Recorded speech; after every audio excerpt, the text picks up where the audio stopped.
Welcome to the podcast. We've been voted one of the best in the marketing research industry in both 2019 and again in 2020. This is Research Business Daily Report, the only daily research news video in the research industry.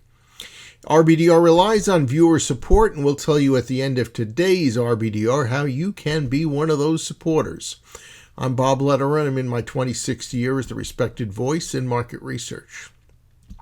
If you were browsing the internet last week, you probably saw the notifications and afterward the kudos from those who listened to a Kantar webinar focused on what it called Insight 2030. It was done in collaboration with Colgate-Palmolive. The central focal point of all of this was the extremely positive effect on research that could result from much greater reliance on imagination. The idea of immense benefit from greater use of imagination in our everyday lives ironically received a general seconding of sorts in a New York Times column from David Brooks at the end of the week on November the 12th. Brooks quoted Aristotle, who he said had commented that imagination is one of the foundations of all knowledge. But back to the webinar, which was hosted by one of the smartest, most respected researchers in the field, J. Walker Smith. He's Kantar's knowledge lead for consulting. This was an information-packed, dare I say, research detail-heavy session.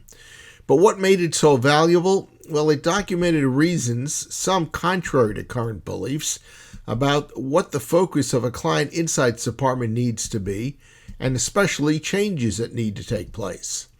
The webinar conclusion stated, and here's just a short list, insights functions must deliver light bulb moments by telling a business story rather than just a consumer story. The insights function must keep customers at the heart of everything they do. That's nothing that is brand new to us. However, driving home the aforementioned point, the insights function must deliver perspectives in a way that are more focused on the business. A big part of focusing more on the business requires the insights function to adopt a new hiring profile that adds emphasis on management or consulting skills and lessens concern about research skills per se. Kantar and Smith provided a chart to capture these differences. In short, corporate business leaders at the helm of corporations expect insights leaders to work more like senior management as opposed to a traditional role they've held as senior researchers. The slide to your right now captures the perceived importance of primary essential leadership competencies as seen by insights leaders as opposed to members of the C-suite. To successfully move in that direction, formal activation teams need to be institutionalized inside the insights function, and then it needs to be equipped with greater use of tools and resources. And of those resources, well, we're expected to free up insights teams to think and to act more imaginatively. In other words, insights will have to discontinue being involved in creating company strategy and instead focus on implementing company strategy. Smith offered a tip to ease that process.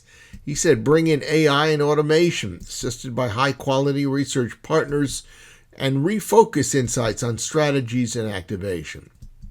At the same time, the report emphasizes that management beliefs about the prowess and effective use of tools by insights departments need to be met, and as this chart shows, they are not presently being met.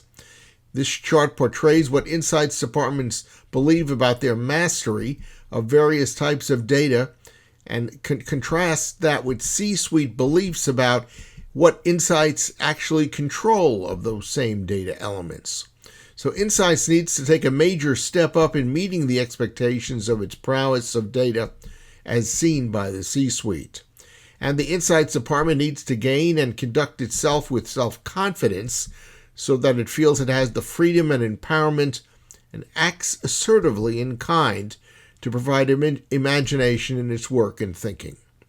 The Kantar report concludes that the future of insights is dependent on a stronger nucleus of customer centricity that is supercharged and animated by new structures, processes, and practices of empathy, provocation, and activation, all of which support the most crucial ingredient that's being pushed to your, again, imagination.